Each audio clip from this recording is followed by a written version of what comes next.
Sebelum kita mulai melakukan editing videonya, terlebih dahulu kita harus menginstal aplikasi video editornya di dalam HP Android yang kita gunakan. Seperti biasa, kita masuk ke dalam Play Store dan kemudian di bagian pencarian ini kita ketikkan aja kata kunci pencarian VN Video Editor, dan kemudian selanjutnya akan ada hasil pencarian seperti ini, dan kemudian kita masuk aja ke bagian detail, dan kemudian selanjutnya di situ ada uninstall dan buka karena saya sudah install. Kalau di tempat Anda belum install, di sini ada bacaan install, tinggal diinstal aja sampai prosesnya sampai selesai, dan kemudian jika sudah selesai ada tampilan seperti ini, tinggal klik aja buka, dan kemudian kita masuk ke dalam VN Video Editor. VN Video Editor ini bersifat gratis, namun dia menampilkan iklan di bagian depan seperti ini, namun iklannya tidak mengganggu untuk proses editing.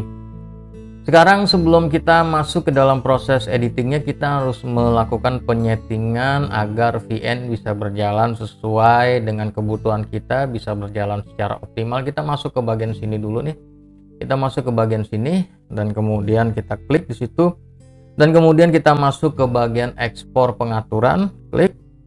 Dan kemudian di situ kita pilih resolusi. Di sini ada 1080 HD, Full HD dan SD. Saya pakai Full HD, biarkan dia menjadi 1080p.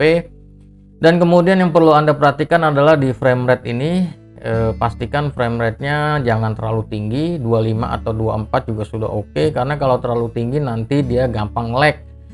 Terlebih lagi kalau HP Anda kurang canggih ya, misalkan RAM-nya kecil, kemudian prosesornya kecil, jadi dia gampang lag. Jadi pastikan ketika HP Anda kurang canggih, Anda gunakan frame rate yang seminimal mungkin. Kalau saya sih 25 frame rate sudah cukup. Untuk bitrate-nya saya gunakan yang default ya, di tengah sini. Dan kemudian selanjutnya klik simpan dan jangan tanya lagi, dicentang, dan kemudian kita close di sini. Dan kemudian selanjutnya penyetingan yang perlu Anda perhatikan adalah di pratinjo performa. Klik pratinjo performa itu. Di sini yang perlu Anda perhatikan adalah untuk resolusi tetap kita gunakan SD 540p. Yang perlu kita perhatikan adalah di kecepatan bingkai ya, di kecepatan bingkai atau frame rate-nya kita klik di situ.